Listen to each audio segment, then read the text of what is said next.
Foreign Ministry denounces Sudan's unwarranted, provocative, and increasingly belligerent propaganda.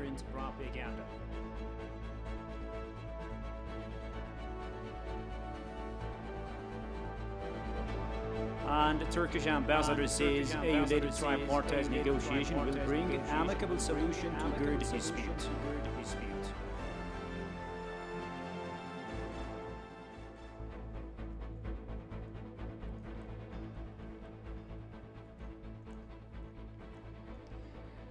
A very warm welcome to this news hour with the news. I'm Shifar Alako. Thanks a lot for watching us. Ethiopia has denounced the unwarranted, provocative, and increasingly bellicose propaganda campaign by Sudan. The Ministry of Foreign Affairs has responded to the statement issued on the GERD and the Ethio-Sudan border dispute by the Ministry of Foreign Affairs of Sudan. The statement is presented as follows. The Ministry of Foreign Affairs of the Federal Democratic Republic of Ethiopia had to issue this press statement because of the unwarranted, provocative, and increasingly bellicose propaganda campaign by the Ministry of Foreign Affairs of the Republic of the Sudan against Ethiopia. Ethiopia has for long refrained from reacting to the numerous fabricated stories appearing in the press statements of Sudanese institutions and remarks by government officials taking into account the historic and fraternal relations between the brotherly peoples of Ethiopia and the Sudan. However, the Ministry of Foreign Affairs of Ethiopia, with a view of putting the record straight, would like to make the following points very clear to the brotherly people of the Sudan and the international community at large. The Ministry of Foreign Affairs of the Sudan, in its press statement issued on 1st May 2021, has once again attempted to mislead the people of the Sudan and the international community on issues related to the Ethiopia-Sudan boundary and the trilateral negotiations on the Grand Ethiopian Renaissance Dam GERD. Ethiopia, as an old independent and sovereign country, has time-tested reputation in respecting international treaties and obligations it has signed. The unfounded statement of the Sudanese Foreign Ministry only aims at covering up the continuing aggression committed by the Sudan since November 6, 2020, in violation of international principles, bilateral agreements, and established joint boundary mechanisms.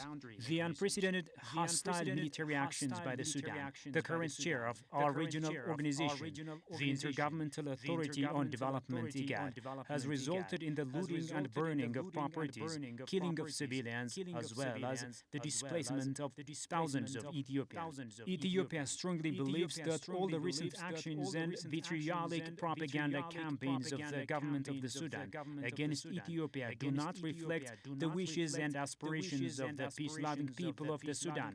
Ethiopia has been consistently calling the government of the Sudan to reverse its aggression and resolve the boundary issues in accordance with bilateral agreements and joint boundary mechanisms to finalize the redemarcation process. The reference in the Sudanese statement to the Benishangul Gumuz region of Ethiopia is indeed utterly ridiculous. It is common knowledge that Ethiopia's historic territories in the west would have been extended beyond what is now Ethiopia's boundary if it was not for the existing boundary agreements.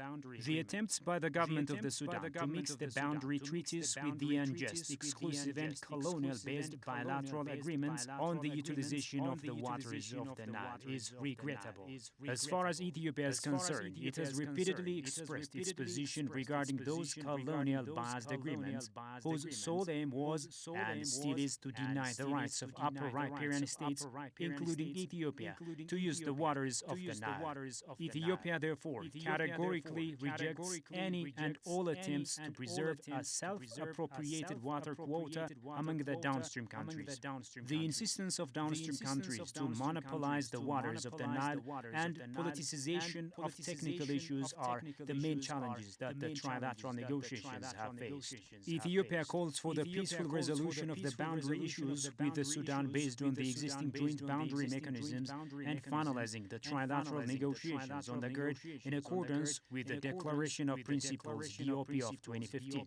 In fact, it is not clear to whose interest that the current authorities in the Sudan have suddenly changed their position, although they have repeatedly pointed out that the GERD has enormous benefits to the Sudan. Ethiopia highly values the historical and brotherly relations that exist between the two countries, and thus still committed to address all related issues through dialogue and negotiations. It once again calls upon the government of the Sudan to desist from an unhelpful campaign and commit itself to dialogue and peaceful resolution. In this connection, Ethiopia looks forward to the engagement of the international community in encouraging the Sudan towards a peaceful resolution of the dispute. In another development, the Ministry of Foreign Affairs of Ethiopia says Sudan's claim over Benishangul Gumuz region is a belligerent propaganda campaign.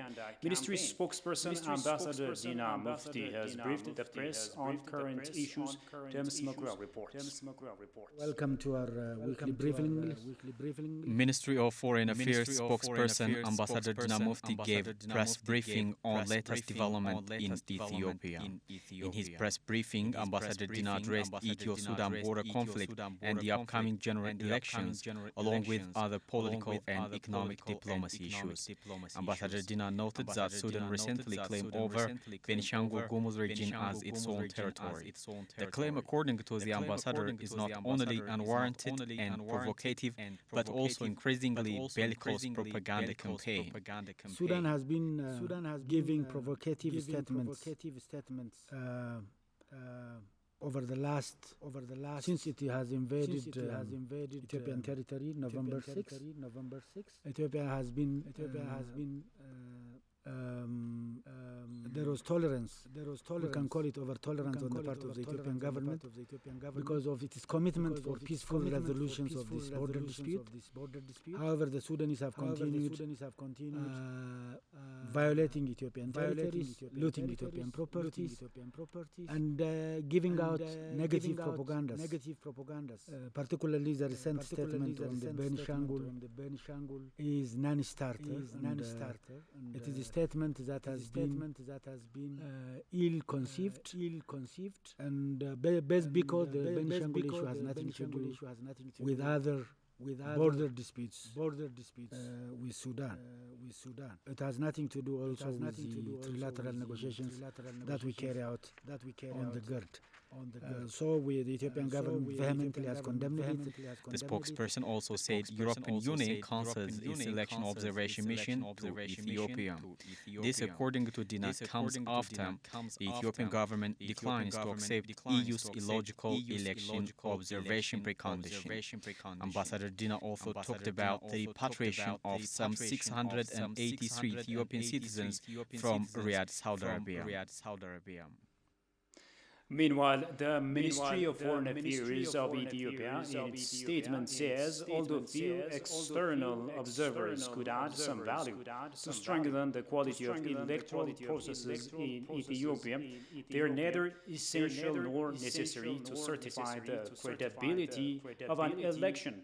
Following EU's decision to cancel the deployment of its observation mission for the forthcoming elections in Ethiopia, the government says the validity and legitimacy of Ethiopia's election is strong-minded only by Ethiopian laws, Ethiopian institutions, and ultimately by the people of Ethiopia. Kasan Chane presents the full statement as follows. The government of the Federal Democratic Republic of Ethiopia has learnt with disappointment of the decision the High Representative of the European Union for Foreign Affairs and Security Policy to cancel the deployment of its observation mission for the upcoming general elections. All possible efforts were made by the government to conclude administrative arrangements for the deployment of the mission, but these were to no avail. When the European Union requested to observe the 6 national elections elections earlier this year, the government of Ethiopia immediately accepted and started negotiating in good faith on the draft agreement for the deployment of the observation mission. Concerned government institutions and the National Elected Board of Ethiopia were engaged in the process, and while work was underway to finalize the agreement, the government also welcomed and facilitated the visit of the exploratory mission of the European Union to Ethiopia 2 months ago. The exploratory mission had a productive stay and held discussions with various stakeholders. This was the impression the government obtained from the mission upon the completion of ERA's work, and whose recommendations later on led to the decision by the European Union to deploy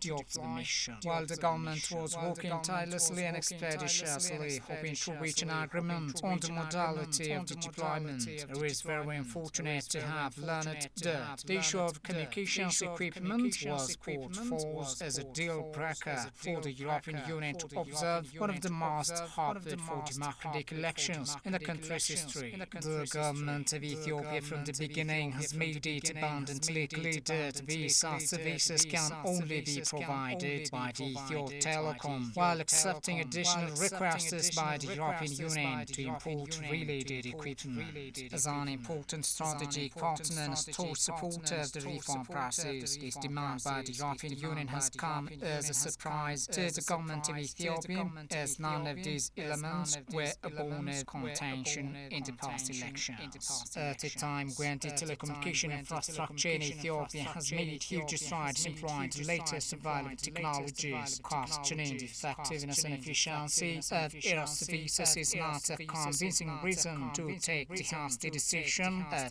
cancelling the mission's deployment. In the same vein, the European Union has also rejected the proposal by the Ethiopian side to include in the agreement that the statements or public comments by the observer mission prior to the issuance of its preliminary findings and conclusions not be prejudicial to the election process or influence the perception of the public on the result of the election to be announced. Well, to tell us more on this issue, we are joined on the phone by Ambassador Dina Mufti, the spokesperson of the Ministry of Foreign Affairs of Ethiopia. Ambassador, good evening and good to have you. Good evening. It's a pleasure as well to be your guest. All right. Now, as you know, the EU observation mission wants to declare election results earlier than the Electoral Board of Ethiopia, which, to our understanding, has never been done before. What does this mean in the first place? Well, thank you very much. First and foremost, Ethiopia is committed to conduct fair, democratic, and free elections. And there is an independent election board that has been constituted, and that election board is in operation right now. Everybody else is in full swing, and the preparation for fair, democratic, and free election is in full swing. While this is happening, the EU have sent exploratory team so that they have they promised to send observers. Though yesterday we were caught by surprise by the EU announcement of cancelling sending observing delegation, observer team. The reasons they have given out are amazing.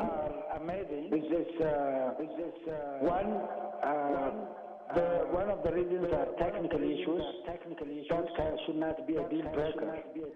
They were claiming to be denied bringing in visas. Bringing in visas. The reason for bringing in visas could not be obvious to anyone, because Ethiopian telecommunication has capable technological means to follow observation. And it's not very difficult for them actually to operate by using the technical capacity with the Ethiopian telecommunication owns. The second reason they are straightforward is also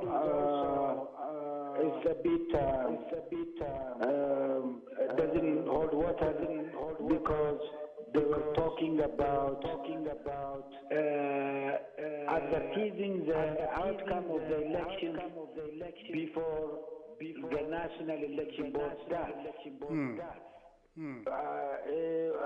As far as Ethiopia is concerned, Ethiopian government, the body that conducts the election is only responsible for the Ethiopian people. The people that are out to certify the Ethiopian election credibility are Ethiopians because it is their election. Second to Ethiopians, the National Election Board, which is independent, is the only authority. Pertinent authority that should in fact certify this election. Unfortunately, they have insisted on announcing the election prior to the election board, which doesn't work because this is very unusual. This has never happened to any country. Any sovereign country doesn't accept those sorts of dictations that are being imposed on Ethiopia, and that's why it has been rejected. Indeed.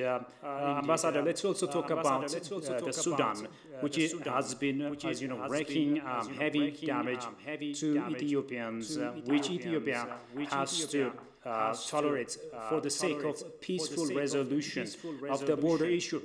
However, it is now getting more belligerent than before, to the point of claiming Benishangul Gumuz. This is tantamount, if you like, to claiming the Grand Ethiopian Renaissance Dam, right? Which has been built by the contribution of Ethiopians from all walks of life.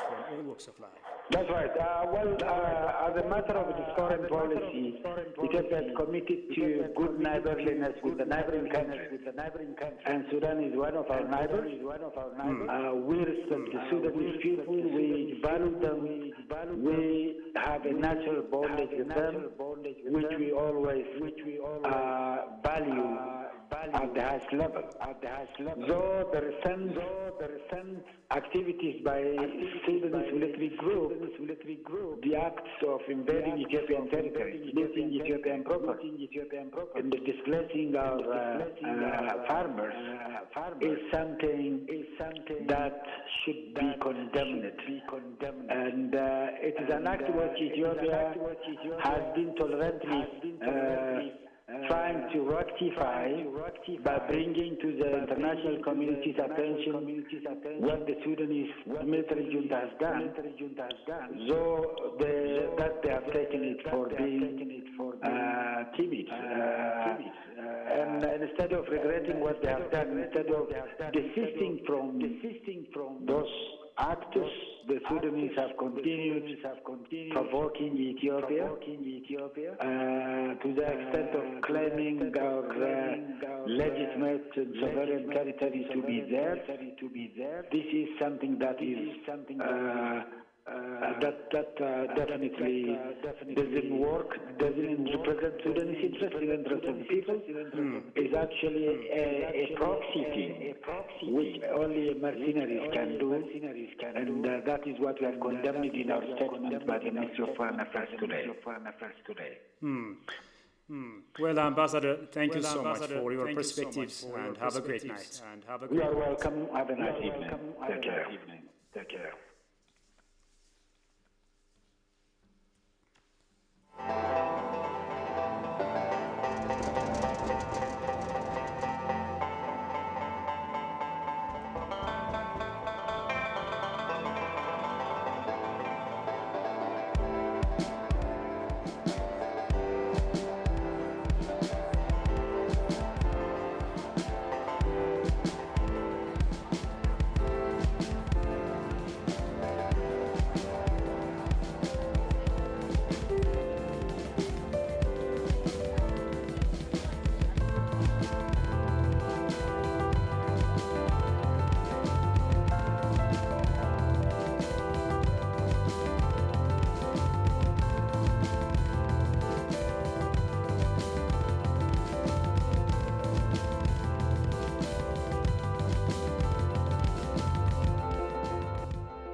ባህሉን፣ ትውፊቱን፣ የኮሶበርን፣ የእንጅባራን ታሪካዊ አመጣጥ እሴቱን እንመለከታለን።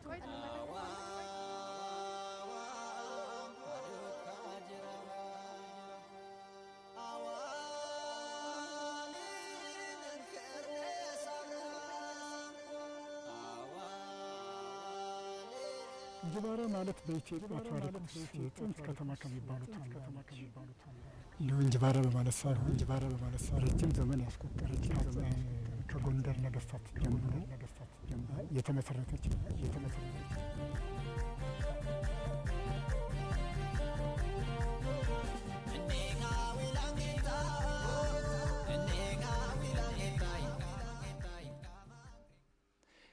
Now, Prime Minister Abiy Ahmed has encouraged citizens that have not registered yet to utilize the extended period and get their voters card. The Prime Minister made the remark during a weekly evaluation of electoral preparations with regional chief administrators and National Election Board of Ethiopia. Quote, voter registration is progressing well, and I encourage citizens that have not registered yet to utilize the extended period and get their voters card, the Prime Minister said on his Facebook page. In another development, Prime Minister Abiy Ahmed has sent his congratulations to Ethiopians on the occasion of the 80th anniversary of Patriots' Victory Day, which will be celebrated tomorrow.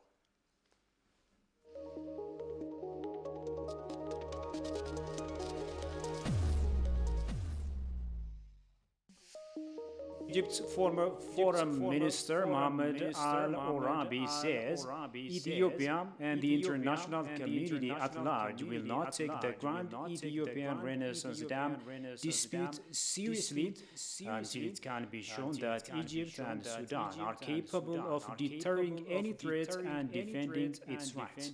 Habtamu Ashagri presents the full story as follows. During an interview with the Tahad al-Sham shows, Egypt's former Foreign Minister Mohammed Al-Orabi said on Monday that Egypt and Sudan have acted diplomatically and implemented all its minutes during the past 10 years, and so there is no problem with showing the potential for deterrence. I see that the Ethiopian side has begun to feel this level of deterrence power with the talk of an Egyptian-Sudanese military agreement, and their recent statement shows that they have begun to feel anxious about showing an Egyptian-Sudanese deterrence force, Egypt's former foreign minister said. The Security Council will not step in until it sees their tensions could easily escalate and disrupt security in the region. Both Sudan and Egypt have turned to the United Nations Security Council in hopes of a resolution on the dispute.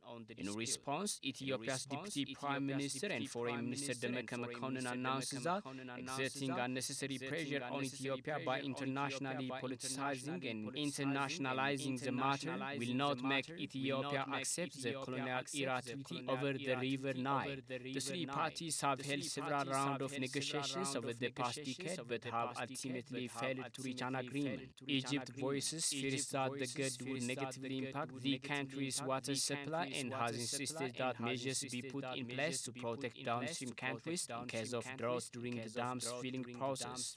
Ethiopia, on the other hand, has stressed the importance of the project to bolster its economy, where more than half of the population currently lives without access to electricity. Turkey believes that the African Union-led negotiation will bring amicable solution to the dispute over the Grand Ethiopian Renaissance Dam. The country also supports EU's peacemaking efforts in the Horn region. That's according to Turkish ambassador to Ethiopia Yaprak Alp in an exclusive interview with ETV English. Sentayot Tamrat reports. Speaking to ETV languages on one of the hardest issues in the East Africa region, which is the Grand Ethiopian Renaissance Dam dispute among Ethiopia, Sudan and Egypt, Turkish ambassador to Ethiopia Yaprak Alp said that the river should be used for the benefit of all parties, and the African Union-led tripartite negotiation will bring amicable solution to the 10-year-long negotiation over the GERD among the three parties, she said. We believe that water resources should be to the benefit of everybody. We believe that this should be done through negotiation between the parties. And this should only be to the benefit. And we believe and hope that this will be solved within the African Union according to the rules that the three countries put together. Turkey, like Ethiopia, is upstream country of the Euphrates and Tigris rivers in the Middle East, as both rivers originate in eastern Anatolia, while Syria and Iraq are located downstream, and the turbulence between Turkey and Syria on water issues continued until the Adana Security Protocol in 1998, which enabled Turkey and Syria to reach an agreement and laid the foundation for large-scale cooperation ranging from trade to tourism. Based on this experience, Ambassador Yaprak helped suggest Ethiopia, Sudan and Egypt should resolve the GERD dispute by themselves. On the GERD issue, we also have a water issue. We also have a dam. We are also an upstream country, just like Ethiopia. And so we have a lot of experience on this issue. We believe that the countries involved should usually solve these water issues. They are the ones who are affected by it, upstream, downstream, etc. And we hope that this issue will be solved very soon for the benefit of all countries. Asked about Turkey's role in the Horn region, Ambassador Alp said Turkey is in support of EU's peacemaking effort in the Horn region because the socio-economic and political activities in the region might affect boundaries beyond the region. Turkey believes that the Horn of Africa is hugely important. I think everybody believes that. With the important countries here, Ethiopia being at the center, the fact that everything that happens in Ethiopia and the Horn affects the Middle East and the wider region as a whole, number one, is very important for the stability. That's why Turkey wants stability, because you affect everything around you. Number two, because of our friendly relations. Of course, we only want peace and prosperity for Ethiopia. Number three, the amount of relations that we have with Ethiopia and the other countries in the Horn of Africa, Somalia, Sudan, Djibouti, they're huge. We have embassies everywhere in all of these countries. We are heavily invested in all of these countries, and we feel that their prosperity is our prosperity. That's the way we look at this. That's what we want for this. Now, we will only be involved if the countries involved want us to be involved. Over the past 15 years, Turkey has gradually increased its political and economic ties with African countries. Its involvement has become more visible in sub-Saharan Africa, particularly in East Africa. Now, still staying on this flagship project, Egypt is currently studying plans to, quote, mitigate possible ranks of the second filling of the Grand Ethiopian Renaissance Dam, the Egyptian Ministry of Water, Resources and Irrigation announced on Sunday. Quote, we have 4 major plans to mitigate the effects of any potential water crisis. The ministry spokesperson Mohammed Ghanem told Masraoui, stressing that all the scenarios were prepared in the event of quote-unquote worst possible conditions. The plans are water rehabilitation projects of lining 8,200 kilometers at a total cost of $5.1 billion, maintenance and construction of 92 water mixing and lifting stations, launching the Sahara Al-Mahsma project to discharge 1 million cubic meters per day, and the Bahar El-Bakar drainage station.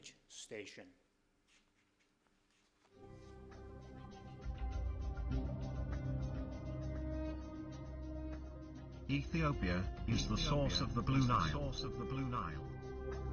and contributes over 85% of the Nile's stream flow. To this day, Egypt and Sudan are using 100% of the water, sticking to their 1959 colonial agreement between them. Not being signatories, Ethiopia and other upstream states do not recognize this agreement. Ethiopia is at the eve of completing the Great Renaissance Dam.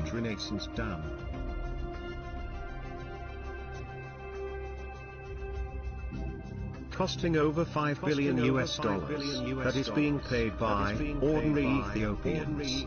This dam will generate 5.1 gigawatt of power, and it is a non-consumptive, eco-friendly, existential necessity to millions. The three countries have been in dispute over the construction, filling and operation of this dam.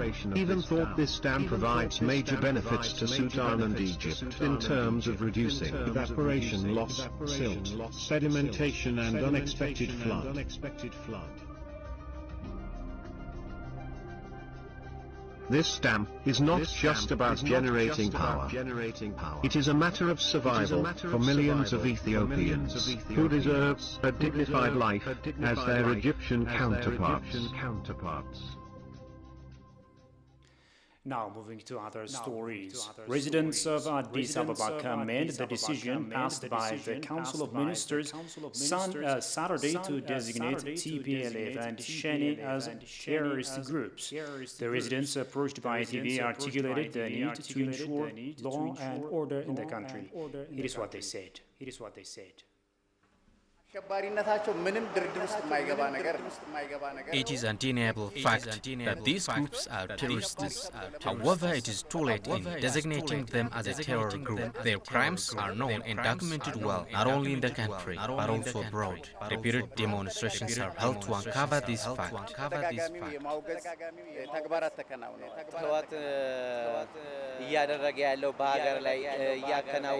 What the TPLF group is doing in the country has to be condemned. It kills innocent people and destabilizes the nation. So, the decision is timely and correct.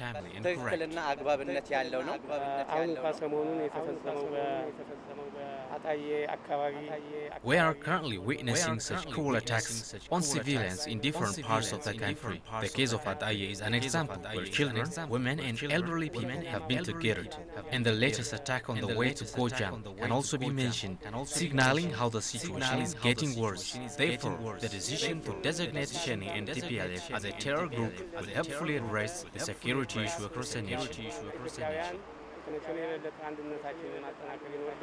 በቅርብ ያደረጉት ሰሜን ሸዋ አጣዬ ምናም እነዚህ በፊት የተደረጉባቸው ይሄ ሁሉ ጥፋት ምን ለማግኘት ነው? ስንት ሺህ ዓመት ለመኖር የራሳቸውን ትግራይ ውስጥ ይሄ ሁሉ ወገናቸው እንደዚህ ስቃይ ውስጥ እና አማራ እንደዚህ ያደረገ እንትና እንደዚህ ያደረገ እያሉ እየዋሹ ነው ህዝብ ለህዝብ የሚያጨራሩ። ውጭም ያሉት ደግሞ ይሄንን አይምሯቸው ሰርቶ ህዝባቸውን ውሃ ቢሰጡት ይሻላል።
here in the Kalahari Desert in South Africa. I'm actually in the Kalahari Frontier Park, which is in a remote part of Northern Cape.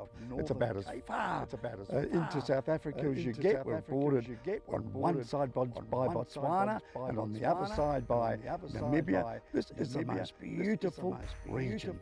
It is everything you expect a desert to be, but with African animals. And we've seen a hell of a lot. We've seen lions, we've seen giraffe, we've seen an abundance of springbok and oryx. Today I've been and I have visited a bushman's village. The bushmen were there in their native dress, explaining their way of life with us. And I can tell you it's quite a frugal way of life.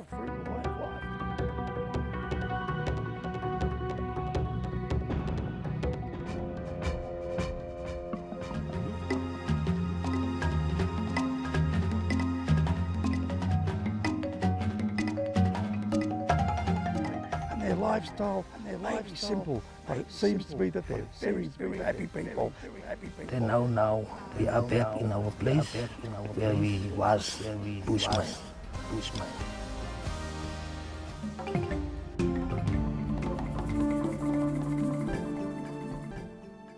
And finally, in our continental news, the Democratic Republic of Congo officially declared the end of the 12th epidemic of the Ebola virus on Monday.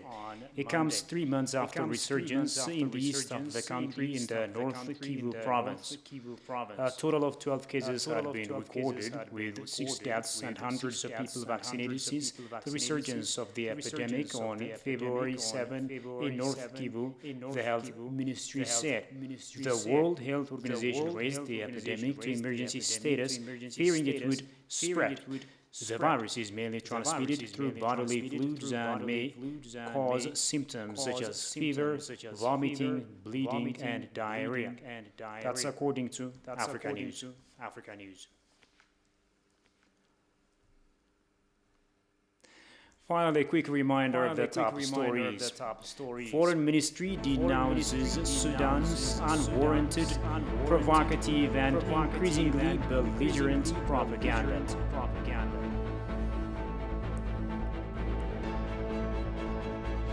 And the Turkish ambassador says EU-led tripartite negotiation will bring amicable solution to Kurd disputes.